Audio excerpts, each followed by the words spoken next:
तो नमस्ते समस्तଙ୍କୁ शुभ संध्या। तो सम्प्रति आरम्भं कुर्मः अस्माकं यत् प्राक्टीस् सेट् गतदिने आसीत् तस्य एव अभ्याससत्रमेव। तो अस्मिन् सत्रे वयम् उभयभाषां व्यवहारं कुर्मः यथा ओडिया भवति सामान्यरूपेण संस्कृतं भविष्यति। तो नैषधीयचरितसम्बन्धे ह्यः 32 प्रश्नाः आसन् एव प्राक्टीस् सेट् मध्ये। तस्य रिसल्ट् भवन्तः अपि स्वयं तत्र किं भवतां यत् अस्ति मेल् प्रति एव गच्छति भवन्तः तत्र द्रष्टुं शक्नुवन्ति। तर्हि आरम्भं कुर्मः। प्राक्टीस् सेट् 1 त्रिंशत् प्रश्नाः सन्ति। भवन्तः यदि इदानीं पर्यन्तं परीक्षां न लिखितवन्तः तर्हि इदानीमपि भवन्तः लिखितुं न शक्नुवन्ति। सम्प्रति उपलब्धः भवति प्रायः त्रिविक्रमभट्टस्य अद्य आसीत् प्राक्टीस् सेट्। प्रत्यहं प्रातःकाले यदा कक्षा प्रारम्भं भवति तदारभ्य प्रायः सायं 7 वादनपर्यन्तम् अर्थात् प्रतिदिन सकाळ जेतेबेले आमर क्लास अपलोड होउची से टाइम रु आरंभ करिक आपनकर संध्या 7 पर्यंत आपनकर जो प्रैक्टिस सेट थाउची तार लिंक अवेलेबल थाउची तापरे हो आपण माने से एग्जाम दबाक चाहिए दे पारिबे नै। ठीक है, से ऑटोमेटिक बंद हो जिवो। सेतपई आपण माने सकाळ क्लास को अटेंड करंतो। सकाळ क्लास को अटेंड करला परे आपण माने ई जो रहिला आपनकर कोन प्रैक्टिस सेट ताको देखि आपण माने दे पारिबे। तो जहा द्वारा कि आपनकर गोटे ज्ञानर परिमाप नै जिवो। आपण जहा सकाळे पढिले एक्चुअली आपण केद्रु ताको मन रखिबे। ठीक अछि, तो आरंभ करवा कौ मैंने actually last time actually exam दे नथिले सेमानक पई रहिछि। खास करके आंसर मते आपण आराम से जानि परिबे प्रत्येक प्रश्नर कोन रहउछि उत्तर। फर्स्ट क्वेश्चन अच्छी आपनकर नैषधीय चरितम केन विरचितम। नैषधीय चरितर रचनाकार एक्चुअली किए अटंती।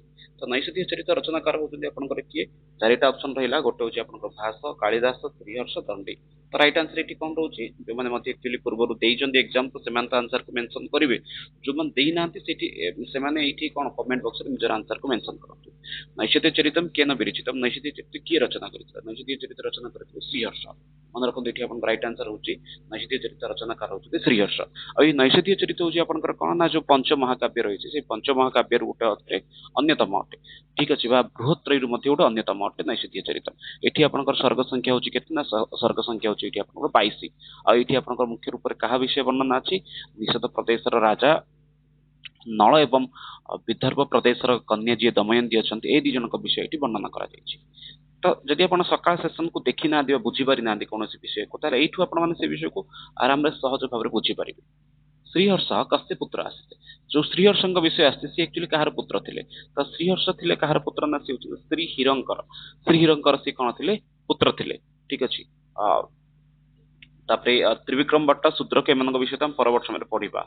ये अन्य जो ऑप्शन गुड़िक रहा फास्ट क्वेश्चन रे तो भाषंकर देखिए जदि आम भाषण विषय माने वर्तमान सहित पढ़ी ना तो भाषंकर जदि कृति विषय चर्चा करिए तो भाषंकर कृति संख्या होची आपन केतरा ना भाषंकर त्रयोदश। त्रयोदश मान हूँ 13टा नाटक भाषा प्रसिद्ध अच्छे। ठीक अच्छे, तो बहुत ए विषय चर्चा कर आवश्यक ना बोली मुझे भावुची। भाषांकर 13टा नाटक कौन कौन ना से विषय परवर्त समय चर्चा कर। ठीक अच्छे, कालिदासंकर से भाव में 7टी कृति अच्छी जो कि 2टी महाकाव्य 3टी नाटक 2टी खंडकाव्य। तो ये है आपंकर कालिदासंकर। से आपको आसला दंडी। दंडीकर 3टा प्रबंध प्रसिद्ध अच्छे। ये सब विषय जब अधिक चर्चा करेंगे भिडियोटा बहुत लंबा है। ये तो पढ़िले श्रीहर्ष कहार पुत्र थे। श्रीहर्ष पुत्र थे आपंकर हिरंकर। तो ये छोट छोट जिन गुड़ाक आपने डिस्कसन कर बढ़ी पारे फटाफट। नेक्स्ट अच्छे आपंकर कौन श्रीहर्ष कस्य राजपंडित आसित। श्रीहर्ष कहार राजपंडित थे। ये विषयटा आपंकर कौन अच्छी ना पाखापाखि 3टा विषय आसपाखि 3 जनकर कौन थे राजपंडित थे राजकवि थे राजसभार कवि थे कहीपर। तो कौन कौन से 3टा जगह से गुड़ाक सामान्य रूप मन रही कि प्रमुख रूप से जब ये आंसर देखा तो श्रीहर्ष कहार राजपंडित थे ना सी हूँ विजय चंद्र। विजय चंद्र जो सी कौन थे राजपंडित थे से समय से लिखी विजय प्रशस्ति बोली। ठीक अच्छे, सामान रूप से जब आम देखा केवल बोली ही कहबेनि से समय तो सी थे हर्षंक थे। हर्षंक थी समय से लिखिले हर्षचरितम बोली। तो ये आपंकर क्षेत्र में हाँ ये क्षेत्र में आपंकर जोटा ऑप्शन फास्ट अच्छे आपंकर ये क्वेश्चन आप फास्ट कथा आसब ही ना। ठीक अच्छे, तो आउट अच्छी ये विजय चंद्र जयचंद्र। तो जयचंद्र ये नहांती तो विजय चंद्र सहित। ठीक है, छाड़। नेक्स्ट देखा नैषधीय चरित्र से मुख्य नायक। नैषधीय चरित्र आपंकर मुख्य नायक किए। नैषधीय चरित्र आप मुख्य नायक होती नल। उदयन कौटिकार ताले उदयन ये आंसर जान नल हूँ राइट आंसर बोली कि उदयन ଉଦୟନଙ୍କ ପ୍ରସଙ୍ଗ ଆପଣଙ୍କୁ ଆସିଛି ଭାତଙ୍କର ସ୍ୱପ୍ନ ବାସବଦତ୍ତମ ନାଟକରେ ଆସିଛି। ଠିକ ଅଛି। ସେପରି କୃଷ୍ଣଙ୍କର ଯଦି ଦେଖିବେ ବାଲଚରିତମ ଯୋଉ ନାଟକ ରହିଲା ସେଇଠି କୃଷ୍ଣଙ୍କର ବିଷୟବସ୍ତୁ ରହିଅଛି। ତ ଛାଡ଼ନ୍ତୁ, ଏଇଠି ଆପଣଙ୍କ right answer 4 number question answer ହେଲା କଣ ନା ହେଉଛି ଆପଣଙ୍କ ନଳ। ନଳ ହେଉଛନ୍ତି ନୈଷଧୀୟ ଚରିତମର ମୁଖ୍ୟ ନାୟକ ଆପଣ। ତ ନେକ୍ସଟ କ୍ୱେଶ୍ଚିନ୍ ଯିବା। 5 ନମ୍ବର କ୍ୱେଶ୍ଚିନ୍ ଦେଖିବା କଣ ରହିଛି। ନୈଷଧୀୟ ଚରିତ୍ରେ ତା ମୁଖ୍ୟ ନାୟିକା, ନୈଷଧୀୟ ଚରିତ୍ରର ଆପଣଙ୍କର ମୁଖ୍ୟ ନାୟିକା କିଏ? ତ କହିବା ଏଇଠି ଆପଣଙ୍କ ରାଇଟ୍ ଆନ୍ସର କଣ ରହୁଛି। ନୈଷଧୀୟ ଚରିତ୍ରରେ ଆପଣଙ୍କ ମୁଖ୍ୟ ନାୟିକା ବାସବଦତ୍ତା, ଦମୟନ୍ତୀ, ଶ୍ରୀରାଧା ଅଥବା ଚିତ୍ରଲେଖା। ତ କହିବା ଏଇଠି ଆପଣଙ୍କ ରାଇଟ୍ ଆନ୍ସର କଣ ରହୁଛି। ନୈଷଧୀୟ ଚରିତ୍ରରେ ଆପଣଙ୍କର ମୁଖ୍ୟ ନାୟିକା କିଏ? ତ ନୈଷଧୀୟ ଚରିତ୍ରରେ ଯଦି ମୁଖ୍ୟ ନାୟିକା କିଏ ରହୁଛନ୍ତି ତାହେଲେ ସେ ହେଉଛନ୍ତି କିଏ ନା ଦମୟନ୍ତୀ। ଏଥିପାଇଁ ଏହା ମଧ୍ୟ କଣ ଅଛି, ବହୁତ ସ୍ଥାନରେ ନଳ ଦମୟନ୍ତୀ କଥା ରୂପରେ ମଧ୍ୟ ପ୍ରସିଦ୍ଧ ରହିଅଛି। ଠିକ ଅଛି। ତ କଣ କହୁଛି ଏଠି ମୁଖ୍ୟ ନାୟିକା କିଏ ନା ମୁଖ୍ୟ ନାୟିକା ହଉଛନ୍ତି ଦମୟନ୍ତୀ। ବାସବଦତ୍ତା କୋଉଠି ତାହେଲେ ଅଛନ୍ତି? ତ ବାସବଦତ୍ତା ଯୋଉ କ୍ୟାରେକ୍ଟରଟି ଅଛି ସେ ବାସବଦତ୍ତା କ୍ୟାରେକ୍ଟରଟି ଆପଣମାନଙ୍କୁ ମିଳିଯିବ ସ୍ୱପ୍ନ ବାସବଦତ୍ତମରେ। ସ୍ୱପ୍ନ ବାସବଦତ୍ତମର ଯୋଉ ନାଟକ ରହିଛି ସେଇଠି ନାୟିକା ରୂପରେ ବା ପ୍ରମୁଖ ନାୟିକା ରୂପରେ ଏହି ବାସବଦତ୍ତାଙ୍କ ବିଷୟ ବର୍ଣ୍ଣନା ହେଇଛି। ତା ସହିତ ବାସବଦତ୍ତା ବୋଲି ମଧ୍ୟ ଗୋଟେ ଗପ ମଧ୍ୟ ରହିଛି। ଠିକ ଅଛି। ବାସବଦତ୍ତା ବୋଲି ମଧ୍ୟ ଗୋଟେ କାହାଣୀ ମଧ୍ୟ ରହିଛି। ତ ଥରେ ଆପଣ ମାନେ କମେଣ୍ଟ ବକ୍ସରେ ମେନସନ କରନ୍ତୁ ତ ବାସବଦତ୍ତା କଥାର ଯୋଉ ରହିଛି ସେ ବାସବଦତ୍ତା କଥାର ଆକ୍ଚୁଆଲି ରଚନାକାର କିଏ? ତ ତାକୁ ଆପଣମାନେ ଥରେ କମେଣ୍ଟ ବକ୍ସରେ ମେନସନ କରନ୍ତୁ ବାସବଦତ୍ତାର ଆକ୍ଚୁଆଲି ରଚନାକାର କିଏ ଅଟେ। ତା ସହିତ ଆଉ ଗୋଟେ କ୍ୱେଶ୍ଚିନ୍ ମଧ୍ୟ ଆପଣମାନଙ୍କ ପାଇଁ ମୁଁ କମେଣ୍ଟ ବକ୍ସରେ ଛାଡିକି ଯାଉଛି। ଯେପରି ବାସବଦତ୍ତା ଆପଣଙ୍କ ସ୍ୱପ୍ନ ବାସବଦତ୍ତମର ମୁଖ୍ୟ ନାୟିକା ଅଟେ, ସମାନ ରୂପରେ ସେଠି ଆଉ କିଏ ନାୟିକା ଅଛି? ସେଠି ଆକ୍ଚୁଆଲି ଦୁଇ ଜଣଙ୍କର ବିଷୟ ବର୍ଣ୍ଣନା କରାଯାଇଛି। ଜଣେ ତ ହେଲା ବାସବଦତ୍ତା, ଆଉ ସେ ଭାବରେ ଆଉ ଜଣଙ୍କ ମଧ୍ୟ ସେଠି ନାଁକୁ ବର୍ଣ୍ଣନା କରାଯାଇଛି। ତ ଅନ୍ୟ ଜଣେ ନାୟିକା କିଏ ଅଛନ୍ତି ସେଇ ସ୍ୱପ୍ନ ବାସବଦତ୍ତମରେ, ତାକୁ ମଧ୍ୟ ଆପଣମାନେ ଥରେ କମେଣ୍ଟ ବକ୍ସରେ ମେନସନ କରନ୍ତୁ। ତ ଆମେ ତ ଏଇଠି ଦେଖିଲେ ନୈଷଧୀୟ ଚରିତ୍ର ମୁଖ୍ୟ ନାୟିକା ହେଲା କିଏ ନା ଦମୟନ୍ତୀ। ତ ଯିବା ନେକ୍ସଟ କ୍ୱେଶ୍ଚିନ୍। ନୈଷଧୀୟ ବୈଷଧୀୟ ଚରିତ ହେଇଯାଇଛି ଆକ୍ଚୁଆଲି ନୈଷଧୀୟ ଚରିତ। ନୈଷଧୀୟ ଚରିତେ କତି ସର୍ଗାଃ ସନ୍ତି। ନୈଷଧୀୟ ଚରିତ୍ରରେ ଆପଣଙ୍କର କେତେଟା ସର୍ଗ ରହିଅଛି? କହିବେ ଏଠି ଆପଣଙ୍କ ରାଇଟ୍ ଆନ୍ସର କଣ ହଉଛି। ନୈଷଧୀୟ ଚରିତ୍ରରେ ଆପଣଙ୍କର ସର୍ଗ ସଂଖ୍ୟା କେତେ? ତ ନୈଷଧୀୟ ଚରିତ୍ର ହଉଛି ଆପଣଙ୍କର ଯୋଉ ପଞ୍ଚ ମହାକାବ୍ୟ ରହିଛି ସେ ପଞ୍ଚ ମହାକାବ୍ୟ ମଧ୍ୟରୁ ଅନ୍ୟତମ ଗୋଟେ ଆପଣଙ୍କର ନୈଷଧୀୟ ଚରିତ୍ର ମନେ ରଖନ୍ତୁ। ତ ପଞ୍ଚ ମହାକାବ୍ୟ ମଧ୍ୟରୁ ଯଦି ସବୁଠୁ ବଡ ମହାକାବ୍ୟ କଣ ରହିଛି ତାହେଲେ ସେ ହଉଛି ଆପଣଙ୍କର କଣ ନା ସେ ହଉଛି ଆପଣଙ୍କର ନୈଷଧୀୟ ଚରିତ୍ର। ଅନ୍ୟ ଅନ୍ୟ ମହାକାବ୍ୟ ଗୁଡ଼ିକୁ ଦେଖିବା। ଅନ୍ୟ 5ଟା ମହାକାବ୍ୟ ଫାଷ୍ଟ ଦେଖିଦେବା କଣ କଣ 5ଟା ମହାକାବ୍ୟ। ତ ଫାଷ୍ଟ ମହାକାବ୍ୟ ଆପଣଙ୍କର ଆସୁଛି କାଳିଦାସଙ୍କର, ଆଉ ସିଏ ହଉଛି ଆପଣମାନେ ସମସ୍ତେ ଜାଣିଛନ୍ତି ସିଏ ହଉଛି ଆପଣଙ୍କର କଣ ଫାଷ୍ଟ ଆସୁଛି ନା କୁମାର ସମ୍ଭବ। ବହୁତ ବଢିଆ। କୁମାର ସମ୍ଭବ ଆପଣଙ୍କର ଆସିଲା କୁମାର ସମ୍ଭବ। କୁମାର ସମ୍ଭବରେ ଆପଣଙ୍କ ସର୍ଗ ସଂଖ୍ୟା ହଉଛି 17। ତାପରେ ଆସିଛି 18। 18 ହଉଛି ଆପଣଙ୍କର ଭାରବୀଙ୍କର କିରାତାର୍ଜୁନୀୟ। ତାପରେ ଆସୁଛି ଆପଣଙ୍କର 19। 19 ଆପଣଙ୍କର କଣ ହେଲା ସେ ହେଲା ରଘୁବଂଶ। ରଘୁବଂଶ ପରେ ଆପଣଙ୍କର ପରବର୍ତ୍ତୀ ଆସିଲା କଣ ପରବର୍ତ୍ତୀ ମହାକାବ୍ୟ ଆପଣଙ୍କର ଆସିଗଲା ଶିଶୁପାଳ ବଧ, ଯୋଉଠିକି ଆପଣଙ୍କର ସର୍ଗ ସଂଖ୍ୟା ହଉଛି 20, ଯାହାକି ହଉଛି ଆପଣଙ୍କର ମାଘଙ୍କର କୃତି। ଆଉ ସେପରି ଭାବରେ ଶେଷ ମହାକାବ୍ୟ ଆସିଲା 22 ସର୍ଗ ବିଶିଷ୍ଟ, ସେ ହଉଛି ଆପଣଙ୍କ ନୈଷଧୀୟ ଚରିତ। ଏ ଭିତରେ କାଳିଦାସଙ୍କର 2ଟା କୃତି ଅଛି। ପ୍ରଥମ କୃତି ହଉଛି କୁମାର ସମ୍ଭବ ଏବଂ ଦ୍ୱିତୀୟ କୃତି ଆପଣମାନଙ୍କର ହଉଛି ରଘୁବଂଶ। ସେପରି କିରାତାର୍ଜୁନୀୟମ୍ ସେ ହଉଛି ଭାରବୀଙ୍କର କୃତି ଏବଂ ସେପରି ଭାବରେ ପରବର୍ତ୍ତୀ କୃତି ଆପଣଙ୍କର ଆସିଲା ଲାଷ୍ଟ କୃତି ଶିଶୁପାଳ ବଧ କହିଲେ ଆପଣମାନଙ୍କୁ ମାଘଙ୍କର କୃତି ଅଟେ ବୋଲିକି। ନେକ୍ସଟ ଆସିଲା ଆପଣଙ୍କ ନୈଷଧୀୟ ଚରିତ ଯାହାକି ହଉଛି ଆପଣଙ୍କର ଶ୍ରୀହର୍ଷଙ୍କର କୃତି ଅଟେ।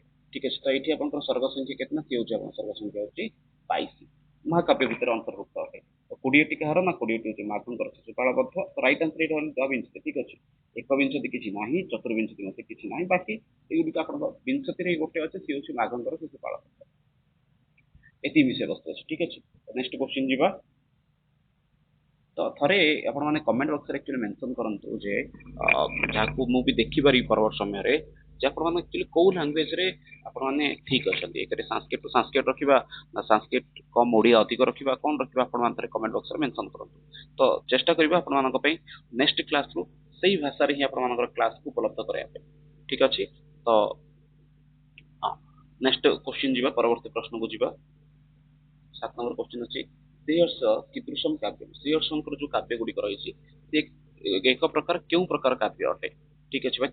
କେଉଁ ପ୍ରକାର କାବ୍ୟ କାହିଁ ଅଛି ଶ୍ରୀହର୍ଷ କୀଦୃଶମ୍ କାବ୍ୟ? ଗୀତିକାବ୍ୟମ୍, ଖଣ୍ଡକାବ୍ୟମ୍, ଗଦ୍ୟକାବ୍ୟମ୍, ଦାର୍ଶନିକ ଗ୍ରନ୍ଥ। ତ ଦେଖିବେ ଯଦି ଏଇଠି କ୍ୱେଶ୍ଚିନ୍ଟା ଟିକେ ଗୋଟେ ପ୍ରକାର ଭୁଲ ଅଛି। କାବ୍ୟ ଅର୍ଥ ହଉଛି ତାଙ୍କର ସବୁ ଗୁଡାକ ବୁଝାଉଛି। ସେ ଆପଣଙ୍କ ନୈଷଧୀୟ ଚରିତମ୍ ଆସିଲା, ସେ ଆପଣଙ୍କର ଖଣ୍ଡନ ଖଣ୍ଡ ଖାଦ୍ୟମ୍ ମଧ୍ୟ ଆସିଲା। ତ କହିବାକୁ ଗଲେ ଏଠି ଆକ୍ଚୁଆଲି ଆପଣଙ୍କ କ୍ୱେଶ୍ଚିନ୍ ହିଁ ଭୁଲ ଅଛି। ଅମୁକ କାବ୍ୟଟା କେଉଁ ପ୍ରକାର ଅଟେ? ତ ସେଇଠି ଆପଣଙ୍କ ରାଇଟ୍ ଆନ୍ସର କଣ ହଉଛି ନା ଦାର୍ଶନିକ ଗ୍ରନ୍ଥ ବୋଲି। କାହିଁକି ଗୀତି କାବ୍ୟ ନୁହେଁ, ଖଣ୍ଡ କାବ୍ୟ ନୁହେଁ, ଗଦ୍ୟ କାବ୍ୟ ମଧ୍ୟ ନୁହେଁ, ତାଙ୍କର କୋଉଟା ଗଦ୍ୟ ରୂପରେ କୋଉଟା ବି ଲେଖା ଯାଇନି। ତ ସେଥିପାଇଁ ଆପଣଙ୍କ ରାଇଟ୍ ଆନ୍ସର ଏଠି କଣ, ସିଏ ହଉଛି ଗୋଟି, ସିଏ ହଉଛି ଆପଣଙ୍କ ଦାର୍ଶନିକ ଗ୍ରନ୍ଥ। ନେକ୍ସଟ ଦେଖିବା, ବିଜୟ ପ୍ରଶସ୍ତି କେନ ବିରଚିତ। ବିଜୟ ପ୍ରଶସ୍ତି ରଚନାକାର କିଏ ଅଟନ୍ତି? ତ ବିଜୟ ପ୍ରଶସ୍ତି ରଚନାକାର ହଉଛନ୍ତି ଆପଣଙ୍କର କିଏ, ନା ସିଏ ହଉଛନ୍ତି ଶ୍ରୀହର୍ଷ। ରାଜା ବିଜୟ ଚନ୍ଦ୍ରଙ୍କର ଯେତେବେଳେ ସେ ସଭା ପଣ୍ଡିତ ଅଛନ୍ତି, ସେଇ ସମୟରେ ସେ କଣ କରିଛନ୍ତି, ବିଜୟ ପ୍ରଶସ୍ତି ନାମକ ଗୋଟେ ମାନେ କଣ କହିପାରିବେ, ବିଜୟ ପ୍ରଶସ୍ତି ନାମକ ବିଜୟ ଚନ୍ଦ୍ରଙ୍କର ଉଦ୍ଦେଶ୍ୟରେ ସେ ଗୋଟେ ବହି ଲେଖିଲେ ଯାହାର ନାଁ ହଉଛି ବିଜୟ ପ୍ରଶସ୍ତି। ଠିକ ଅଛି। ତ ଇଏ ଆପଣଙ୍କର କଣ, ବିଜୟ ପ୍ରଶସ୍ତି ଗୋଟେ ପ୍ରକାର ମୁକ୍ତକ କାବ୍ୟ ବୋଲି ମତେ କହିପାରିବେ। ଠିକ ଅଛି। ଆଉ ମୁକ୍ତକ ନୁହେଁ ବରଂ ଆଖ୍ୟାୟିକାର ଗୋଟେ ଅଂଶ ଅଟେ। ଶ୍ରୀହର୍ଷଙ୍କ ଦ୍ୱାରା ରଚିତ ସିଏ ହଉଛି ଆପଣଙ୍କର କଣ, ବିଜୟ ପ୍ରଶସ୍ତି। ଦଣ୍ଡିଙ୍କର କଣ କଣ ଅଛି, ଦଣ୍ଡିଙ୍କର ଅଛି ତିନିଟା ପ୍ରସିଦ୍ଧ ସାହିତ୍ୟ, ମାନେ ସଂସ୍କୃତ ସାହିତ୍ୟ ଦଣ୍ଡିଙ୍କର ତିନିଟା ପ୍ରସିଦ୍ଧ କୃତି। ଏଠି ଆପଣଙ୍କ ରାଇଟ୍ ଆନ୍ସର ହେଲା ଶ୍ରୀହର୍ଷ। ଦଣ୍ଡିଙ୍କ ନାଁ ଆସିଛି, ଦଣ୍ଡିଙ୍କ ବିଷୟରେ ସାମାନ୍ୟ ଡିସ୍କସନ କରିଦେବା। ଫାର୍ଷ୍ଟ ଆସିଛି ଆପଣଙ୍କର କଣ, ଦଣ୍ଡିଙ୍କର ତିନିଟା, ଗୋଟେ ହଉଛି ଆପଣଙ୍କର କଣ, ନା ଅବଧି ସୁନ୍ଦରୀ କଥା, ଦଶକୁମାର ଚରିତମ୍, କାବ୍ୟାଦର୍ଶ। ଏଇପରି ଭାବରେ ତାଙ୍କର ତିନିଟା ପ୍ରସିଦ୍ଧ ରହିଅଛି। ଠିକ ଅଛି। କାଳିଦାସଙ୍କର ତ ବିଷୟ ପୂର୍ବରୁ କହିଲି, ଭାଷାଙ୍କ ବିଷୟ ପୂର୍ବରୁ କହିଲି, ଯଦି ଅଧିକ ଚର୍ଚ୍ଚା କରିବା ବୋଲେ ବହୁତ ଲମ୍ବା ହେଇଯିବ ଭିଡିଓଟା। ଠିକ ଅଛି। ତ ସେଥିପାଇଁ ଫଟାଫଟ ଶୀଘ୍ର ଶୀଘ୍ର ସାରି ସାରି ଯିବା। ନେକ୍ସଟ କ୍ୱେଶ୍ଚନ ଅଛି, ଶ୍ରୀହର୍ଷ କେନ ଗ୍ରନ୍ଥେନ ଅଦ୍ୱୈତବାଦସ୍ୟ ପ୍ରଚାରମ୍ କରୋତି। ଇଏ ହଉଛି ତାଙ୍କର ଗୋଟିଏ କଣ, ନା କହିପାରିବେ ଦାର୍ଶନିକ ଗ୍ରନ୍ଥ। ଇଏ ହଉଛି ଆପଣଙ୍କର ତାଙ୍କର କଣ, ଦାର୍ଶନିକ ଗ୍ରନ୍ଥ। ତ ସ୍ତରୀୟ ବିଚାରଣ ପ୍ରକରଣ ଗ୍ରନ୍ଥେ ବିଜୟ ପ୍ରଶସ୍ତି ଅନିର୍ବର୍ଣ୍ଣନମ ଖଣ୍ଡାନ ଖଣ୍ଡ ଖାଦ୍ୟ ଗ୍ରନ୍ଥେନ। କହିବା ଏଠି ଆପଣଙ୍କର ରାଇଟ୍ ଆନ୍ସର କଣ ରହୁଛି, ଯୋଉ ଅଦ୍ୱୈତବାଦ ଶବ୍ଦର ଅର୍ଥ ବୁଝନ୍ତି, ଇଏ ହଉଛି ଦାର୍ଶନିକ ଗ୍ରନ୍ଥ। ଦାର୍ଶନିକ ଗ୍ରନ୍ଥ କଣ ଥିଲା ତାଙ୍କର, ନା ସେ ଦାର୍ଶନିକ ଗ୍ରନ୍ଥ ଥିଲା ଖଣ୍ଡାନ ଖଣ୍ଡ ଖାଦ୍ୟମ୍, ଯେ ତାଙ୍କର ଦାର୍ଶନିକ ଗ୍ରନ୍ଥ। ସେଇଠି ସିଏ ଏଇ ସବୁ ଜିନିଷକୁ ବର୍ଣ୍ଣନା କରିଛନ୍ତି। ଠିକ ଅଛି। ତ ରାଇଟ୍ ଆନ୍ସର ଏଠି ଆପଣଙ୍କର କଣ ହେଲା, 9 ନମ୍ବର ଆନ୍ସର, ସରି 9 ନମ୍ବର କ୍ୱେଶ୍ଚିନ ର ତାଙ୍କର ଅଦ୍ୱୈତବାଦର ପ୍ରଚାର କୋଉଠି କରିଛନ୍ତି, ସେ ହଉଛି ଖଣ୍ଡନ ଖଣ୍ଡ ଖାଦ୍ୟରେ। ବିଜୟ ପ୍ରଶସ୍ତି ଆପଣମାନଙ୍କ ପାଇଁ କମେଣ୍ଟ ବକ୍ସରେ ମେନସନ କରିକି, ମାନେ ଆପଣମାନେ ଆନ୍ସର କମେଣ୍ଟ ବକ୍ସରେ ମେନସନ କରନ୍ତୁ। ଏଇ ଯୋଉ ବିଜୟ ପ୍ରଶସ୍ତି ଗ୍ରନ୍ଥଟା ଥିଲା, ଏ ଯୋଉ ବିଜୟ ପ୍ରଶସ୍ତି ଯୋଉ ପୁସ୍ତକଟି, ସେ କାହା ଉଦ୍ଦେଶ୍ୟରେ ଲେଖିଥିଲେ, କେଉଁ ରାଜାଙ୍କ ଉଦ୍ଦେଶ୍ୟରେ ଏଇ ବିଜୟ ପ୍ରଶସ୍ତି ଯୋଉ କବିତାଟି ରହିଲା, ବହିଟି ରହିଲା, ତାକୁ କାହା ଉଦ୍ଦେଶ୍ୟରେ ସେ ଲେଖିଥିଲେ। ନେକ୍ସଟ କ୍ୱେଶ୍ଚିନ ଯିବା, ଶ୍ରୀହର୍ଷ କସ୍ମିନ୍ ଗ୍ରନ୍ଥେ ସମୁଦ୍ରସ୍ୟ ବର୍ଣ୍ଣନମ୍ କରୋତି। ସମୁଦ୍ରର ବର୍ଣ୍ଣନା ସେ କେଉଁ ଗ୍ରନ୍ଥରେ କରିଛନ୍ତି, ଥରେ କମେଣ୍ଟ ବକ୍ସରେ ମେନସନ କରନ୍ତୁ ଯେ ସମୁଦ୍ରର ବର୍ଣ୍ଣନା କେଉଁ ଗ୍ରନ୍ଥରେ ତାଙ୍କର ହୋଇଅଛି। କହିବା, ବିଜୟ ପ୍ରଶସ୍ତି, ଅନର୍ଭ ବର୍ଣ୍ଣନା, ଛିନ୍ନ ପ୍ରଶସ୍ତି, ଶିବଶକ୍ତି ସିଦ୍ଧି ସାଧ୍ୟେ, ଶିବଶକ୍ତି ସିଦ୍ଧି। କହିବା ଏଠି ଆପଣଙ୍କର ରାଇଟ୍ ଆନ୍ସର କଣ ରହୁଛି, ବିଜୟ ପ୍ରଶସ୍ତି, ଅନ୍ନବ ବର୍ଣ୍ଣନମ, ଛିନ୍ନ ପ୍ରଶସ୍ତି, ଶିବଶକ୍ତି। ତ ଦାର୍ଶନିକ ଗ୍ରନ୍ଥ ତାଙ୍କର କଣ ଥିଲା, ଖଣ୍ଡନ ଖଣ୍ଡ ଖାଦ୍ୟମ୍, ସେଥିପାଇଁ ନୈଷଧୀୟ ଚରିତମ୍ ତାଙ୍କର ଗୋଟେ ମହାକାବ୍ୟ ଥିଲା। ବିଜୟ ପ୍ରଶସ୍ତି ରାଜା ବିଜୟ ଚନ୍ଦ୍ରଙ୍କର ଉଦ୍ଦେଶ୍ୟରେ ସେ ଲେଖିଥିଲେ। ତ ଏଇଠି ଆପଣଙ୍କର କଣ ରହୁଛି, ସମୁଦ୍ରର ବର୍ଣ୍ଣନା କୋଉଠି ଅଛି, ନା ସେ ହଉଛି ଆପଣଙ୍କ ଅନ୍ନବ ବର୍ଣ୍ଣନମ୍ ଯୋଉ ରହିଛି ଗ୍ରନ୍ଥରେ, ସେଇଠି ତାଙ୍କର ଏଇ ବିଷୟଟି ବର୍ଣ୍ଣନା ରହିଅଛି। ଠିକ ଅଛି। ତ ରାଇଟ୍ ଆନ୍ସର ଏଠି ଆପଣଙ୍କର କଣ, ଅପସନ ବି ଏଠି ଆପଣଙ୍କ ରାଇଟ୍ ଆନ୍ସର। ଗୋଟେ ମିନିଟ୍, ଆପଣଙ୍କ ରାଇଟ୍ ଆନ୍ସର ହଉଛି ଅପସନ ବି। ନେକ୍ସଟ କ୍ୱେଶ୍ଚିନ ଯିବା, ନୈଷଧୀୟ ଚରିତେ କତି ଶ୍ଲୋକ ଆସନ୍ତି। ମୋ ଦୃଷ୍ଟିରେ ସବୁଠୁ ଯଦି ବେକାର କ୍ୱେଶ୍ଚିନ ଗୋଟେ ତାହେଲେ ହଉଛି ଏଇଭଳି କ୍ୱେଶ୍ଚିନ। କାହିଁକି ନା ଭାଇ କେତେଟା ଶ୍ଲୋକ ଅଛି କେବେ ପଚାରିବନି, ମତେ ଏଇଭଳି ଲାଗୁନି ଯେ ଏଇଭଳି ଡାଇରେକ୍ଟ କ୍ୱେଶ୍ଚିନ କେବେ ପଚାରିବ ବୋଲି। ଠିକ ଅଛି।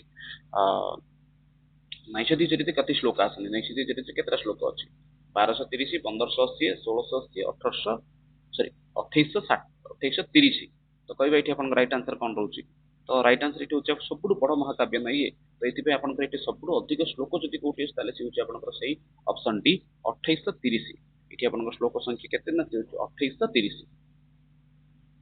ଲାଷ୍ଟ ଅପସନ ମନେ ରଖନ୍ତୁ, 2830 ଟି ଏଠି ଆପଣଙ୍କର ଶ୍ଲୋକ ରହିଅଛି। ନେକ୍ସଟ କ୍ୱେଶ୍ଚିନ ଦେଖିବା, ପରବର୍ତ୍ତୀ ପ୍ରଶ୍ନକୁ ଯିବା। କଣ ଅଛି ପରବର୍ତ୍ତୀ ପ୍ରଶ୍ନ, ନା ହୃତସାରମୀବ ବିନ୍ଦିମଣ୍ଡଳମ୍ ଦମୟନ୍ତି ବନ୍ଦନାୟ ବେଦସାଗୃତମଧ୍ୟ ବିଲୋକ୍ୟତେ ଦ୍ରୁତ ଗମ୍ଭୀର ଖନିଲମ୍ ଇତି ଶ୍ଲୋକ କୁତ ଆନିତ। ଭାଇ ଦେଖ ଏଠି ଏଇଭଳି ଶ୍ଲୋକ ପଚାରିଦବା, ଆଉ ଆପଣଙ୍କୁ କହିବେ ଯେ ଭାଇ ଶ୍ଲୋକଟା କୋଉଠୁ ଆଇଛି। ଭାଇ ଏଇଟା কোনো ସହଜ କଥା ନୁହେଁ। ଯଦି ଆପଣ ମାନେ ସେଇ ବିଷୟବସ୍ତୁ ଉପରେ ମାନେ ବିଷୟଟିକୁ ପୂର୍ଣ୍ଣ ରୂପରେ କେବେ ପଢି ନାହାନ୍ତି, ତାହେଲେ ସେ ତାର ଆନ୍ସର କହିବାଟା ଆପଣଙ୍କ ଭାରି କଷ୍ଟ। ତ ସେଇଭଳି କ୍ଷେତ୍ରରେ ଦେଖନ୍ତୁ, ସେଠି କିଛି ଆପଣଙ୍କର ପରିଚିତ ଶବ୍ଦ ଅଛି କି, ଯେପରିକି ଏଇଠି ଆପଣଙ୍କ ପରିଚିତ ଶବ୍ଦ କଣ ଅଛି, ନା ପରିଚିତ ଶବ୍ଦ ଏଠି ଅଛି ଆପଣଙ୍କର ଦମୟନ୍ତୀ। ତ ଏଠି ଆପଣଙ୍କ ପରିଚିତ ଶବ୍ଦ କଣ ଅଛି, ପରିଚିତ ଶବ୍ଦ ଏଠି ଆପଣଙ୍କର ଅଛି ଦମୟନ୍ତୀ। ଦମୟନ୍ତୀ ଅର୍ଥ ଏଠି ଆପଣଙ୍କର କଣ ହେଇଥିବ, ନିଶ୍ଚିତ ରୂପରେ ଆପଣଙ୍କର କଣ ହେଇଥିବ, ନୈଷଧୀୟ ଚରିତମ୍ ବି ହେଇଥିବ। ବାକି ଆପଣ ମାନେ ଯୋଉ ଯେକୌଣସି ମହାକାବ୍ୟ ହଉ ବା ଯେକୌଣସି ମାନେ ବହି ହଉ, ଯଦି ତାର जदि मुख्यतः जदि कौन सेठिकार प्रसिद्ध उक्ति जहाँ रोचे ताको जदि आपण जदि मन रखि दउछन ताले सी आपन को बहुत काम निश्चित रूप आसीबो ठीक अछि ये आपनकर कहा सहित संबंधित रहउची ऋतसारम बिंदु मंडलम दमयंती वंदनाय वेदसाकृत मध्यम विलम विलोक्यते द्रुत गंभीरम खनिल खनि खनि खनिलम ठीक है हठात उच्चारण भी पारुन जेहेतु अभ्यास नहीं खनि खनिलम तो ये आपनकर कोठु आसी नहीं होची आपनकर नैषधीय चरितम मन रखन राइट आंसर ये आपनकर नैषधीय चरितम नेक्स्ट क्वेश्चन देखिबा पुष्यभूति वर्धन पुष्यभूति अथवा वर्धन वंश से संस्थापक का आसे पुष्यभूति अथवा वर्धन पुष्यवर्धन ये वंशर संस्थापक किए थे तो ये आपण पुष्य नुहे एक्चुअली से पुण्यभूमि पुण्यभूति अथवा पुण्यवर्धन से वंशर संस्थापक किए थे तो सी किए ना सी सोचते पुण्यभूति स्वयं राइट आंसर ये आपंकर कौन हो पुण्यभूमि पुण्यभूति ही फास्ट ऑप्शन आपंकर राइट आंसर तापर देखिबा परवर्ती क्वेश्चन जीवा नागानंद रत्नावली प्रियदर्शिका च नाटका नाम रचयिता अस्ति तीन टा नाटक ना एठी देछि आपनकर ये सब होछि आपनकर कोन प्रियदर्शनकर ई कृति नागानंद हो रत्नावली हो प्रियदर्शिका हो तापर आपनकर कोन ए गुडी को नाटक ए गुडी को रचनाकार मते श्रीहर्ष अटंती नैषधीय चरितम्र मते अटंती सी विजय प्रशस्तिर मते सी अटन रचयिता अटंती अन्नगर आगमर मते सॉरी कोन अछि खंडन खंड खाद्यम्र मते सी अटंती तो এই ସବୁର ସେ କଣ ଅଟନ ରଚନାକାର ଅଟନ୍ତି ତ ନାଗାନନ୍ଦ ରତ୍ନାବଳୀ ପ୍ରିୟଦର୍ଶିକା ଏ ସବୁ ରଚନାକାର କିଏ ନା ସେ ହଉଛନ୍ତି ଆପଣଙ୍କର ଶ୍ରୀହର୍ଷ ଏଥିରେ ସନ୍ଦେହ ତିଳେ ହେଲେ ନାହିଁ କାହାର ନେକ୍ସଟ କ୍ୱେଶ୍ଚିନ୍ ଦେଖିବା ନୈଷଧୀୟ ଚରିତ କାବ୍ୟ କତି ନିଧୟ ଉଲ୍ଲିଖିତମ୍ ସନ୍ତି ନୈଷଧୀୟ ଚରିତ୍ର ଆପଣ କେତେଟା ନିଧୟ ଆପଣ ସେଠି ଉଲ୍ଲେଖ ଅଛି ତ 9 8 7 6 ତ ରାଇଟ ଆନ୍ସର ଏଠି ଆପଣଙ୍କର କଣ ଅଛି ନା ସେ ହେଉଛି ଆପଣଙ୍କର 9ଟି ଠିକ ଅଛି ତ ଚलो तो परवर्ती प्रश्न प्रति गच्छामः कस्य विभयः रचना अस्ति कस्य रचना टेस अस्ति तो भाई प्रश्न ही माने कहि परिबे जे इठी कोन अछि आपनकर अथा ठीक अछि काहे ना पूरा क्वेश्चन एठी नाही तो एक्चुअली क्वेश्चन एटा कोन होबा कथा एक्चुअली नैषधीय चरितम कस्य विभायः रचना अस्ति नैषधीय चरितम जो रही से एक्चुअली केउ कैटेगरी रो माने रचना अटे ठीक अछि तो कहबा एठी आपनकर राइट आंसर कोन रहउची नैषधीय चरितम कस्य विभायः रचना अस्ति तो नैषधीय चरितम आपनकर ये एक्चुअली गोटे कोन अटे ना एक्चुअली महाकाव्य अटे तो राइट आंसर एठी आपनकर कोन हबो ना नैषधीय चरितम एक महाकाव्यम होती ठीक अछि तो नेक्स्ट क्वेश्चन देखिबा हां चंपू नुहे खंडकाव्यम नुहे महाकाव्य अटे गीतिकाव्य मते नुहे तो राइट आंसर आपनकर एठी कोन होची सी होची आपनकर महाकाव्य एथिरे आपनकर पाखापाखि 22 टी सर्ग रहिछि पाखापाखि नु एक्जेक्टली 22 टी सर्ग रहिछि तो से एठी आपनकर ये कोन होची गोटे नैषधीय महाकाव्य गोटे आपनकर महाकाव्य अटे एथिरे संदेह ही करिवार आवश्यकता नहीं नेक्स्ट देखिबा नैषधीय काव्य से नायिका दमयंती कस्याः पुत्री अस्ति जो नैषधीय महाकाव्यर नायिका अछि दमयंती से केउ राजांकर पुत्री अर्थ झियो अटंती नैषधीय महाकाव्यर नायिका दमयंती कहार पुत्री अटंती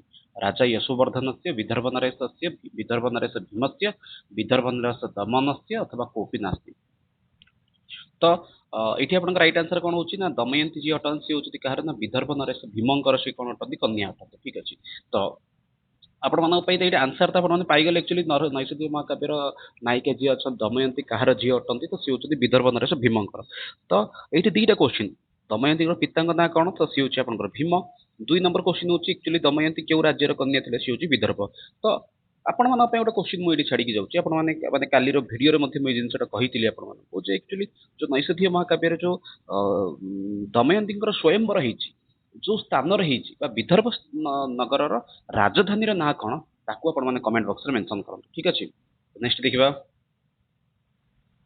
नैषधीय महाकाव्य से उपजीव्यम अस्ति तो नैषधीय महाकाव्य उपजीव्य काव्य कौन उपजीव्य काव्य अर्थ यहाँ प्राय समस्त बुझीपारे उपजीव्य अर्थ हूँ आप आधार ग्रंथ बोली कहीपर क्यों बही को फॉलो करके एक्चुअली नैषधीय महाकाव्य लिखाई आपंकर तो ये आप राइट आंसर कौन रोचे नैषधीय महाकाव्य उपजीव्य कौन सी हूँ आप नलोपाख्यान महाभारत वन पर्व महाभारत वन पर्व जिते ये आपंकर कौन हो मुख्यतः पंचु पांडवंकर वनगमन करुँच ସେହି ସମୟରେ ଯୁଧିଷ୍ଠିରଙ୍କ ଉଦ୍ଦେଶ୍ୟରେ କୁହା ଯୁଧିଷ୍ଠିର କହୁଥିଲେ ମୁଁ ଏତେ ବଡ଼ ରାଜା ଥିଲି ମୋର କିନ୍ତୁ ଏତେ ବଡ଼ ଦୁର୍ଭାଗ୍ୟ ମୋ ଭଳି ଆଉ କିଏ ରାଜା ଅଛି ତ ସେହି ସମୟରେ ଯୁଧିଷ୍ଠିରଙ୍କୁ କୁହାଯାଉଛି ଆପଣଙ୍କ ଠାରୁ ମଧ୍ୟ ଆଉ ଜଣେ ପ୍ରତାପବାନ ଆପଣର ମାନେ ଏହି ସମୟରେ ଜଣେ ରାଜା ଥିଲେ ଯିଏକି ହେଉଛନ୍ତି କିଏ ନା ରାଜା ନଳ ଏବଂ ନଳଙ୍କର ପ୍ରଶଂସା ବିଷୟରେ ପ୍ରାରମ୍ଭିକ ସମୟରେ ବର୍ଣ୍ଣନା କରାଯାଇଛି ସେ କିପରି ଆକ୍ଚୁଆଲି ମହାନ ଥିଲେ ସେ ବିଷୟ ପ୍ରାରମ୍ଭିକ ସମୟରେ ପ୍ରଥମ ସର୍ଗରେ ବର୍ଣ୍ଣନା କରାଯାଇଛି ତାପରେ ତାଙ୍କର ସ୍ୱୟଂବର ବିଷୟ ରହିଛି ସେ କିପରି ମାନେ କହିଥିଲେ ବର୍ତ୍ତମାନ ସମୟରେ କିପରି ଦେବାଳିଆ ହେଇଯାଏ ଦେବାଳିଆ ଅର୍ଥ ହେଉଛି କିପରି ସେ ଦରିଦ୍ର ହେଇଯାଇଥିଲେ ନିଜ ପତ୍ନୀଙ୍କୁ ନେଇକି ବଣରେ ଭ୍ରମଣ କରିଛନ୍ତି ସେ ସବୁ ବିଷୟ ସେ ଗୋଟେ ପରେ ଗୋଟେ କହିଛନ୍ତି। ତ କିପରି ପୁଣି ଥରେ ସେ ତାଙ୍କର ସୌଭାଗ୍ୟକୁ ମଧ୍ୟ ପ୍ରାପ୍ତ କରିଛନ୍ତି ସେଇ ବିଷୟକୁ ମଧ୍ୟ ବର୍ଣ୍ଣନା କରିଛନ୍ତି। ତ ନୈଷଧୀୟ ମହାକାବ୍ୟର ଉପଜୀବ୍ୟ କଣ ଅଟେ ନା ସେ ହେଉଛି ଆପଣଙ୍କ ନଳୋପାଖ୍ୟାନ ଅଥବା ଆପଣଙ୍କ ମହାଭାରତର ବନ ପର୍ବ। ତ ଭାଇ ଦେଖ ଏଇଠି ମଧ୍ୟ ସମାନ ରୂପରେ ଅଛି। ମହାଭାରତର ବନ ପର୍ବକୁ ଆଧାର କରିକି ଦିଟା ଯାହା ଅଛି ତ ଆପଣ ଏଇଠି ଅପସନ ଏ ଏବଂ ସି ଦିଟା ଯାହା ସହିତ ଯାଇପାରିବେ, କିନ୍ତୁ ଯେହେତୁ ଏଠି ଆପଣ ନଳୋପାଖ୍ୟାନ ବୋଲି ଦେଇଛି ସେଥିପାଇଁ ଆପଣଙ୍କୁ ଏ ଅପସନଟା ରାଇଟ୍ ହବ। ତ ୟାକୁ ଛାଡ଼ିକି ଯିବା ପୂର୍ବରୁ ଆପଣମାନଙ୍କ ପାଇଁ ଆଉ ଗୋଟେ କୋଶ୍ଚିନ୍ ମୁଁ ଏଠି ଦେଇକି ଯାଉଛି। ଆପଣମାନେ ଯୋଉମାନେ ଖାସ କରିକି କଣ୍ଟିନ୍ୟୁସଲି ଦେଖୁଛନ୍ତି ସେମାନେ ତ ଏଇଗୁଡ଼ିକୁ ଆନ୍ସର ନିଶ୍ଚିତ ରୂପରେ ଦିଅନ୍ତୁ। ମୁଁ ଅନ୍ୟଥା ନେକ୍ସଟ ଭିଡ଼ିଓରେ ମୋର ଦେଇଦେବି, ଦେବାକୁ ଚେଷ୍ଟା କରିବି ଆପଣମାନଙ୍କ ଆନ୍ସର ଗୁଡ଼ିକ। ଯେ ନୈଷଧୀୟ ମହାକାବ୍ୟର ଯେପରି ଉପଜୀବ୍ୟ ହେଲା ଆପଣଙ୍କ ମହାଭାରତର ବନ ପର୍ବ, ସେପରି ମହାଭାରତର ସଭା ପର୍ବକୁ ଆଧାର କରିକି ଗୋଟେ ମହାକାବ୍ୟ ରହିଛି। ମହାଭାରତର ଯୋଉ ସଭା ପର୍ବ ରହିଛି ସେ ସଭା ପର୍ବକୁ ଆଧାର କରିକି ଗୋଟେ ମହାକାବ୍ୟ ରହିଛି। ସେ ମହାକାବ୍ୟର ନାଁଟା କଣ ଆପଣମାନେ ତାକୁ କମେଣ୍ଟ ବକ୍ସରେ ମେନସନ କରନ୍ତୁ। ମହାଭାରତର ସଭା ପର୍ବକୁ ଆଧାର କରିକି ଯୋଉ ମହାକାବ୍ୟ ରହିଛି ତାହାର ନାଁ କଣ? ନେକ୍ସଟ ଦେଖିବା 19 ନମ୍ବର କ୍ୱେଶ୍ଚିନ୍। ନୈଷଧୀୟ ଚରିତ ସେ ଦୀର୍ଘତମ ସର୍ଗ। ନୈଷଧୀୟ ଚରିତ ସବୁଠୁ ଦୀର୍ଘତମ ସର୍ଗ କୋଉଟା? ନୈଷଧୀୟ ଚରିତର ସବୁଠୁ ଯୋଉ ଦୀର୍ଘତମ ସର୍ଗ ତାହେଲେ ସିଏ ହେଉଛି ଆପଣଙ୍କର କଣ 17 ନମ୍ବର ସର୍ଗଟା। ମନେ ରଖନ୍ତୁ 17 ନମ୍ବର ସର୍ଗଟା ହେଉଛି ସବୁଠୁ ବଡ ସର୍ଗ ଅଟେ। ଯେତେ ସର୍ଗ ରହିଛି ସେ ସବୁ ମଧ୍ୟରୁ ସବୁଠୁ ବଡ ସର୍ଗ ହେଉଛି 17 ନମ୍ବର ସର୍ଗ। ଟୋଟାଲ ଏଠି ସର୍ଗ ସଂଖ୍ୟା ଯଦି ଦେଖିବେ ତାହେଲେ ଟୋଟାଲ ସର୍ଗ ସଂଖ୍ୟା ହେଉଛି ଆପଣଙ୍କର 22ଟି ସର୍ଗ ଅଛି। ତ ମାନେ ଏହାର ଯୋଉ ପ୍ରମୁଖ ସର୍ଗ ମାନେ ପ୍ରମୁଖ ତ କହିବାନି, ସବୁଠୁ ବଡ ସର୍ଗ ଯଦି ତାହେଲେ ସେ କୋଉଟା ଆପଣଙ୍କର 17 ନମ୍ବର ସର୍ଗ। ଟୋଟାଲ ଅଛି ଆପଣଙ୍କ 22ଟା ସର୍ଗ। ଆଉ ଏଇ ଯୋଉ 17 ନମ୍ବର ସର୍ଗ ରହିଲା ଏଇ ସର୍ଗରେ ସମସ୍ତ ଶ୍ଲୋକ ମନେ ରଖନ୍ତୁ ସବୁ ଯାକ ଶ୍ଲୋକ କୋଉ ଛନ୍ଦରେ ଲେଖା ହେଇଛି ନା ଅନୁଷ୍ଠୁପ ଛନ୍ଦରେ ଲେଖା ହେଇଛି। ଟୋଟାଲ ଯଦି ନୈଷଧୀୟ ଚରିତମ ଦେଖିବେ ଟୋଟାଲ ନୈଷଧୀୟ ଚରିତମରେ ଆପଣ 19ଟା ଛନ୍ଦର ପ୍ରୟୋଗ ହେଇଛି। ଆଉ ଏଇ 17 ନମ୍ବର ସର୍ଗରେ କେବଳ ଅନୁଷ୍ଠୁପ ଛନ୍ଦର ପ୍ରୟୋଗ ହେଇଛି। ଆଉ ଏଠି ସର୍ଗ ଆପଣଙ୍କ ଶ୍ଲୋକ ସଂଖ୍ୟା ହେଉଛି 222 ମାନେ ୟୁନିକ୍ ନମ୍ବର। କୋଶ୍ଚିନ୍ ନମ୍ବର ହେଉଛି 19 ଆଉ ଏଇଠି ଛନ୍ଦ ମାନଙ୍କର ମଧ୍ୟ ପ୍ରୟୋଗ ହେଇଛି 19ଟା। ସବୁଠୁ ବଡ ସର୍ଗ ହେଉଛି ଆପଣଙ୍କ 17 ନମ୍ବର ସର୍ଗ ଆଉ ସେଇଠି ଆପଣଙ୍କର ଛନ୍ଦ ପ୍ରୟୋଗ ହେଇଛି ଅନୁଷ୍ଠୁପ ଛନ୍ଦ ଏବଂ ଆପଣଙ୍କର ଏଠି ଶ୍ଲୋକ ସଂଖ୍ୟା ହେଉଛି 222। ଠିକ ଅଛି। ନେକ୍ସଟ କ୍ୱେଶ୍ଚିନ୍ ଦେଖିବା। ଶ୍ରୀହର୍ଷଃ ନୈଷଧେ କତି ଛନ୍ଦାନାଂ ପ୍ରୟୋଗଂ କୃତ। ତ ପୂର୍ବ କ୍ୱେଶ୍ଚିନରେ ମାନେ ୟାକୁ ମୁଁ ଡିସ୍କସନ କରାଇ ଦେଇଥିଲି, କହିଦେଇଥିଲି ଆପଣଙ୍କର ଶ୍ରୀହର୍ଷଙ୍କର ନୈଷଧୀୟ ଚରିତମ ଯଦି ଦେଖିବେ ଏଠି ଆପଣଙ୍କ ସର୍ଗ ସଂଖ୍ୟା ହେଉଛି 19ଟି। 19ଟି ଛନ୍ଦର ପ୍ରୟୋଗ କରିଛନ୍ତି। ଠିକ ଅଛି। ଆଉ ଖାସ କରିକି 17 ନମ୍ବର ସର୍ଗରେ ଆପଣଙ୍କର କେବଳ କେବଳ ଆପଣଙ୍କର ଅନୁଷ୍ଠୁପ ଛନ୍ଦର ପ୍ରୟୋଗ ହେଇଛି। ନେକ୍ସଟ କ୍ୱେଶ୍ଚିନ୍ ଦେଖିବା 21 ନମ୍ବର। ଏଠି ଆପଣଙ୍କ ରାଇଟ୍ ଆନ୍ସର ହେଉଛି 19 ନମ୍ବର କ୍ୱେଶ୍ଚିନ୍। ଠିକ ଅଛି। ନେକ୍ସଟ କ୍ୱେଶ୍ଚିନ୍ ଯିବା। ରାଜା ନଳ କସ୍ୟ ଦେଶସ୍ୟ ନୃପଃ ଆସୀତ୍। ରାଜା ନଳ କେଉଁ ଦେଶର ରାଜା ଥିଲେ? ଉଜ୍ଜୟିନୀ, ମଗଧ, ନିଷଧ ଅଥବା କୌଶାମ୍ବୀ। ତ ରାଇଟ୍ ଆନ୍ସର ଏଠି ଆପଣଙ୍କର କଣ? ନିଷଧ ପ୍ରଦେଶର ରାଜା ନଳ ଏବଂ ବିଦର୍ଭ ପ୍ରଦେଶର କଣ କହିପାରିବେ ନାୟିକା ଦମୟନ୍ତୀ। ଏଇ ଦି ଜଣଙ୍କର ବିଷୟବସ୍ତୁକୁ ନେଇକି କଣ ହେଇଛି ନା ଦମୟନ୍ତୀ କଥା, ନଳ ଦମୟନ୍ତୀ କଥା ଅଥବା ଆମେ ମାନେ କହିପାରିବେ ନୈଷଧୀୟ ଚରିତମ କାବ୍ୟର ରଚନା ହେଇଛି। ଏଇ ନୈଷଧୀୟ ଚରିତମ ବନ ପର୍ବକୁ ଆଧାର କରିକି ବହୁତ ଗୁଡ଼ିଏ ରହିଛି। ଯେପରିକି ଏଇଠି ଆପଣଙ୍କର ହେଇଗଲା ଚମ୍ପୁ କାବ୍ୟରେ ମଧ୍ୟ ତ୍ରିବିକ୍ରମ ଭଟ୍ଟଙ୍କର ନଳଚମ୍ପୁ ମଧ୍ୟ ରହିଛି ସମାନ ଏଇ ବିଷୟବସ୍ତୁକୁ ଆଧାର କରିକି। ନୈଷଧେ ବିଦର୍ଭ ରାଜ କହା ଆସି। ବିଦର୍ଭ ରାଜ କିଏ ଥିଲେ? ବିଦର୍ଭ ରାଜ କିଏ ଥିଲେ ଆପଣଙ୍କର? ନୈଷଧେ ଅର୍ଥ ଏଇଠି ପାବନ୍ତି ଆପଣ ନିଷଧ ପ୍ରଦେଶ ବିଷୟ। ନୈଷଧେ ଅର୍ଥ ନୈଷଧ ମହାକାବ୍ୟରେ। ନୈଷଧ ମହାକାବ୍ୟରେ ବିଦର୍ଭ ରାଜା କିଏ ଥିଲେ? ବିଦର୍ଭ ନରେଶ ହେଉଛନ୍ତି ଭୀମ ଆଉ ତାଙ୍କର କନ୍ୟା ହଉଛି କିଏ ନା ସିଏ ହଉଛନ୍ତି ଦମୟନ୍ତୀ। ଠିକ ଅଛି। ତ ନେକ୍ସଟ କ୍ୱେଶ୍ଚିନ୍ ଯିବା। ସହଜ କ୍ୱେଶ୍ଚିନ୍ ଗୁଡ଼ିକ ତ ଏଠି ଆପଣଙ୍କୁ ଅଧିକ ଚର୍ଚ୍ଚା କରିବାର କିଛି ଆବଶ୍ୟକ ନାହିଁ। ନେକ୍ସଟ କ୍ୱେଶ୍ଚିନ୍ ଅଛି ଆପଣଙ୍କର ହଂସସ୍ୟ କରୁଣ ବିଲାପ କସ୍ମିନ୍ ସର୍ଗ अस्ति। ହଂସର ଯୋଉ କରୁଣ ବିଲାପ ଅଛି ଏଠି ହଂସ ଅର୍ଥ ସାମାନ୍ୟ ହଂସ ନାହିଁ ଭାଇ। ଏଠି ଯୋଉ ହଂସର ପ୍ରସଙ୍ଗ ଆସୁଛି ସେ ହଂସ ହଉଛି ଆପଣଙ୍କର ସ୍ୱର୍ଣ୍ଣ ହଂସ, ସ୍ୱର୍ଣ୍ଣ ସୁନାରେ ତିଆରି ହେଇଥିବା ହଂସ। ତ ଏଇ ଯୋଉ ହଂସସ୍ୟ କରୁଣ ବିଲାପ କସ୍ମିନ୍ ସର୍ଗେ अस्ति କେଉଁ ସର୍ଗରେ ରହିଛି? ହଂସର କରୁଣ ବିଲାପ ଆପଣଙ୍କର ରହିଛି ପ୍ରଥମ, ତୃତୀୟ, ଚତୁର୍ଥ, ଦ୍ୱିତୀୟ। ତ କହିବେ ଏଠି ଆପଣଙ୍କ ରାଇଟ୍ ଆନ୍ସର ହଉଛି ହଂସର କରୁଣ ବିଲାପ ଆପଣଙ୍କର କୋଉଠି ଅଛି ନା ଏଇ ହଂସର କରୁଣ ବିଲାପ ଆପଣଙ୍କ ପ୍ରଥମ ସର୍ଗରେ ହିଁ ଅଛି। ଠିକ ଅଛି। ପ୍ରଥମ ସର୍ଗରେ ହିଁ ଅଛି। ଆଉ ସେଇଠି ସେ କଣ କହୁଛି ନା ରାଜା ନଳଙ୍କର ବିଷୟକୁ ସେ କହୁଛନ୍ତି କେତେ ବଡ ପ୍ରତାପବାନ ଅଛନ୍ତି ଅଛନ୍ତି ସେ ବିଷୟକୁ ସେଇଠି ମାନେ ଉପସ୍ଥାପନ କରୁଛନ୍ତି। ସେଠି ରାଇଟ୍ ଆନ୍ସର ଆପଣଙ୍କର ହଉଛି ପ୍ରଥମ ସର୍ଗ। ନେକ୍ସଟ କ୍ୱେଶ୍ଚିନ୍ ଯିବା। ଶ୍ରୀହର୍ଷ ନୈଷଧୀୟ କାବ୍ୟ ସେ ରଚନା କୁତ୍ର କୌରଥ। ଶ୍ରୀହର୍ଷ ନୈଷଧୀୟ କାବ୍ୟକୁ ଆକ୍ଚୁଆଲି କୋଉଠି ରଚନା କରିଥିଲେ? ମାନେ କହିପାରିବେ କୋଉଠି ରଚନା କରିଥିଲେ ଅର୍ଥ ହଉଛି ମାନେ ଭାବନ୍ତୁ ଏଇଟା ମାନେ ନର୍ମାଲି କିଛି ଜଣ କହିଥିଲେ ଘରେ କରିଥିଲେ ନାହିଁ, କୋଉ ସ୍ଥାନରେ କରିଥିଲେ? କାଶୀ, କନୌଜ, ରାଜଗିରି, ମିଥିଳା। ଶ୍ରୀହର୍ଷ ନୈଷଧୀୟ ମହାକାବ୍ୟ ରଚନା କୋଉଠି କରିଥିଲା? ସେ ହଉଛି ଆପଣଙ୍କର କାଶୀ ନଗରରେ ସିଏ ରହିକି ୟାର ରଚନା କରିଥିଲେ। ବେଳେ ବେଳେ ଆଶ୍ଚର୍ଯ୍ୟ ଲାଗେ କିଛି ଜଣ ଆକ୍ଚୁଆଲି କିଛି ବିଦ୍ୱାନ କୁହନ୍ତି ଯେ ଏଇ ଯୋଉ ନୈଷଧ ମହାକାବ୍ୟ ରଚନାକାର ଶ୍ରୀହର୍ଷ ହଉଛନ୍ତି ଆପଣଙ୍କର ଓଡିଶାର ବୋଲିକି। ତାଠୁ ବଡ ବିଷୟବସ୍ତୁ ହଉଛି ସେ ଓଡିଶା ନୁହନ୍ତି, ତା ସହିତ ସେ କହୁଛନ୍ତି ସେ କୁଆଡେ ପୁଣି ଗଞ୍ଜାମ ମାନେ ଗଞ୍ଜାମର ହିଁ ସେ ବାସିନ୍ଦା ବୋଲି। କିଛି କିଛି ସ୍ଥାନରେ ତାଙ୍କର ଲେଖାରୁ ଉକ୍ତିରୁ ଆକ୍ଚୁଆଲି ସେଇପରି କିଛି ପ୍ରମାଣ ମିଳେ ସେଇ କାରଣରୁ ମାନେ ବିଭିନ୍ନ ବିଦ୍ୱାନ ସେ ବିଷୟକୁ ସବୁ କହିଥାନ୍ତି। ତ ଛାଡ଼ନ୍ତୁ। ତ 24 ନମ୍ବରରେ ଆପଣଙ୍କର କଣ କହିଲେ ନୈଷଧୀୟ ମହାକାବ୍ୟ ରଚନା କେଉଁଠି କରିଥିଲେ? ସେ ହେଉଛି କାଶୀରେ କରିଥିଲେ। ନେକ୍ସଟ କ୍ୱେଶ୍ଚିନ୍, ନିଷେଧ ମୁଖ୍ୟ ରସ କହ। ନୈଷଧରେ ଆପଣଙ୍କର ମୁଖ୍ୟ ରସ କଣ ଅଛି? ତ ଏଇଠି ନୈଷଧରେ ଆପଣଙ୍କର ଯଦି ମୁଖ୍ୟ ରସ ଅଛି ତାହେଲେ ସେ ହେଉଛି ଆପଣଙ୍କର କଣ? ଶୃଙ୍ଗାର ରସ। କାହିଁକିନା କିଛିଟା ଅଂଶକୁ ଯଦି ଛାଡ଼ିବେ, ଶୃଙ୍ଗାର ପରେ ଯଦି ଆପଣଙ୍କର କୋଉ ରସର ଏଠି ଅଧିକ ରହିବେ ତାହେଲେ ସେ ହେଉଛି ଆପଣଙ୍କର କଣ? ସେ ହେଉଛି କରୁଣ ରସ। ଠିକ ଅଛି। ତ ଦ୍ୱିତୀୟ ରସ ଯଦି ପ୍ରମୁଖ ଯଦି କଣ ରହୁଛି ତାହେଲେ ସେ ହେଉଛି ଆପଣଙ୍କ କରୁଣ ରସ। ଅନ୍ୟଥା ଆପଣଙ୍କର ଏଠି ଅଧିକରୁ ଅଧିକ ଯଦି କୋଉ ରସର ପ୍ରୟୋଗ ହେଲା ତାହେଲେ ସେ ହେଉଛି ଆପଣଙ୍କ ଶୃଙ୍ଗାର ରସର। କାହିଁକିନା ରାଜାଙ୍କର ବର୍ଣ୍ଣନା ରହିଛି ଏଇଠି। ରାଜା କେତେ ବଡ ପ୍ରତାପବାନ ଥିଲେ, କଣ ଥିଲେ, ସେ କିପରି ଦେଖିବାକୁ ସୁନ୍ଦର ଥିଲେ। ଦମୟନ୍ତୀଙ୍କର ମଧ୍ୟ ଏଇଠି ସୁନ୍ଦରତାର ମଧ୍ୟ ପ୍ରଶଂସା କରାଯାଇଛି। କାହିଁକି ନା ଦମୟନ୍ତୀ ଏତେ ସୁନ୍ଦର ଥିଲେ ଯେ ତାଙ୍କୁ ବିବାହ କରିବା ପାଇଁ ସ୍ୱର୍ଗରୁ 4 ଜଣ ଦେବତା ମଧ୍ୟ ଓହ୍ଲେଇକି ଆସିଥିଲେ ଏବଂ ଅନ୍ତିମ ସମୟରେ କାଳ ମଧ୍ୟ ସେଠିକି ଆସିକି ପହଞ୍ଚି ଦମୟନ୍ତୀକୁ ବିବାହ କରିବା ପାଇଁ। ତ ଉଭୟଙ୍କର ଯୋଉ ମାନେ କହିପାରିବେ କଣ ଏଇଠି ଯୋଉ ସୁନ୍ଦରତା ଥିଲା, ତ ତାକୁ ବର୍ଣ୍ଣନା କରିବା ପାଇଁ ଯଦି କୌଣସି ରସର ଆବଶ୍ୟକ ଥିଲା ତାହେଲେ ସେ ହେଉଛି ଶୃଙ୍ଗାର ରସ। ତ ଏଇଠି ଆପଣଙ୍କର ମୁଖ୍ୟ ରସ କଣ ନିଷଧରେ? ସେ ହେଉଛି ଆପଣଙ୍କର ଶୃଙ୍ଗାର ରସ। ଶୃଙ୍ଗାର ରସ। ଠିକ ଅଛି। ଶୀଘ୍ରତା କାରଣରୁ କିଛି ବେଳେ ବେଳେ ଶବ୍ଦ ଗୁଡିକ ମଧ୍ୟ ହଠାତ୍ ମୁଖରୁ ସ୍ଖଳନ ହଉନି, ତ କିଛି କିଛି ସ୍ଥାନରେ ସାମାନ୍ୟ ପରିବର୍ତ୍ତନ ମଧ୍ୟ ଆପଣମାନେ ଶୁଣିଥାଇ ପାରନ୍ତି। ପ୍ରତିନାୟକ ଆସନ୍ତି ନୈଷଧ ମହାକାବ୍ୟରେ। ଆକ୍ଚୁଆଲି ପ୍ରତିନାୟକ ଅର୍ଥ କହିବେ ଭିଲେନ ବୋଲିକି। ଠିକ ଅଛି, ଭିଲେନ ତ କହିବା ଉପଯୁକ୍ତ ହବନି। ପ୍ରତିନାୟକ କିଏ କିଏ ଅଛନ୍ତି? ଇନ୍ଦ୍ର, ଅଗ୍ନି, ବାୟୁ, ବରୁଣ। ଇନ୍ଦ୍ର, ଅଗ୍ନି, ଯମ, ବରୁଣ। ଇନ୍ଦ୍ରାଦି ସମସ୍ତ ଦେବାଃ ଅଥବା ଇନ୍ଦ୍ର, ଅଗ୍ନି, ସୂର୍ଯ୍ୟ, ବରୁଣ। ତ ଏଇଠି ଆପଣ ଦେଖିବେ ଆପଣଙ୍କର ଏଇଠି ରାଇଟ୍ ଆନ୍ସର କଣ ହଉଛି? ଅପସନ 4 ନମ୍ବର ଅପସନ, ଯୋଉଠିକି ଆପଣଙ୍କର ଇନ୍ଦ୍ର, ଅଗ୍ନି, ସୂର୍ଯ୍ୟ, ବରୁଣ ଏଇ 4 ଜଣ ଯାକ ଦମୟନ୍ତୀଙ୍କର ଯୋଉ ସୁନ୍ଦରତାକୁ ଦେଖିକି ତାଙ୍କୁ ବରଣ କରିବା ପାଇଁ ଆସିଛନ୍ତି। ଯଦ୍ୟପି ଇନ୍ଦ୍ରଙ୍କର ଦୁଇ ଜଣ ପତ୍ନୀ ଅଛନ୍ତି, ଅଗ୍ନିଙ୍କର ପତ୍ନୀ ହେଉଛି ଅଗ୍ନାଇ, ସୂର୍ଯ୍ୟଙ୍କର 2ଟି ପତ୍ନୀ, ବରୁଣଙ୍କର ମଧ୍ୟ ବରୁଣାନୀ ଅଛନ୍ତି, ତଥାପି ମଧ୍ୟ ସେମାନେ ୟାଙ୍କର ସୁନ୍ଦରତାକୁ ଦେଖିକି ଏଇ 4 ଜଣ କଣ କରିଛନ୍ତି? ସ୍ୱର୍ଗରୁ ଦେବତା ମାନେ ବିଦର୍ଭ ପ୍ରଦେଶକୁ ଆସିଯାଇଛନ୍ତି କାହାକୁ ପାଇବା ପାଇଁ? ନା ଦମୟନ୍ତୀକି ପାଇବା ପାଇଁ। ଅର୍ଥାତ୍ ଏଇ ସେଇ ଦମୟନ୍ତୀ ଯିଏକି ଅତ୍ୟନ୍ତ ରୂପବତୀ ଅଛନ୍ତି, ଯାହାକୁ ପାଇବା ପାଇଁ ଦେବତା ମାନେ ଆସିଛନ୍ତି, ତାଙ୍କ ଜୀବନରେ କେତେ କଷ୍ଟ ଆସିଥିଲା ଯେ ସେ ତାକୁ ଏଡେଇ ଦେଇଛନ୍ତି ଏବଂ ପରବର୍ତ୍ତୀ ସମୟରେ ପୁନର୍ବାର ସେ ତାଙ୍କ ଜୀବନରେ ସୁଖ ପାଇଛନ୍ତି। ଏଇପରି ହଉଛି ଆପଣଙ୍କ ନଳ ଦମୟନ୍ତୀ କଥା ବା ଆପଣଙ୍କ ନୈଷଧୀୟ ଚରିତ୍ର। ଯଦି କେବେ ଜୀବନରେ ସମୟ ମିଳେ ନା ଥରେ ପଢନ୍ତୁ, ବହୁତ ବଢିଆ ଲାଗିବ।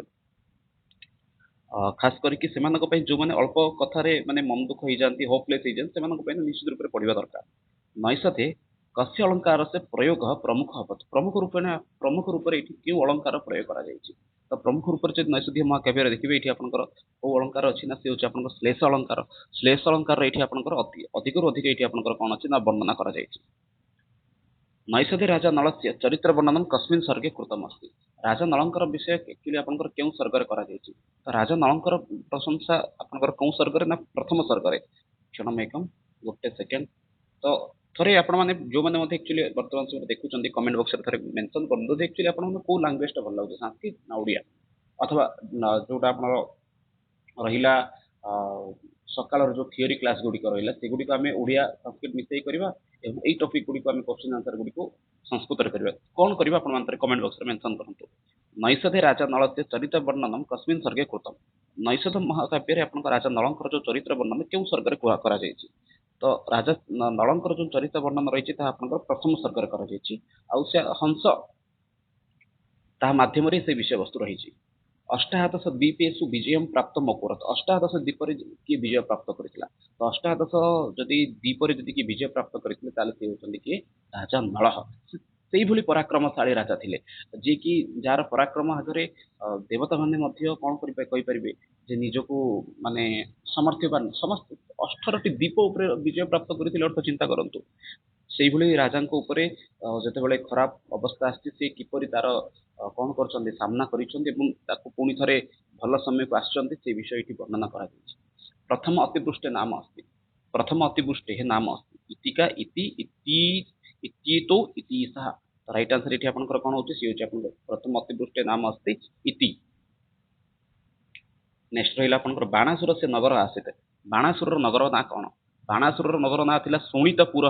ରାଇଟ୍ ଆନ୍ସର ଏଠି ଆପଣଙ୍କର ହଉଛି କଣ? ଶୋଣିତପୁର। ଠିକ ଅଛି। ବାଣାସୁର ପ୍ରସଙ୍ଗ ମଧ୍ୟ ଆପଣଙ୍କର ଏହି ନୈଷଧୀୟ ମହାକାବ୍ୟରେ ଆସିଛି।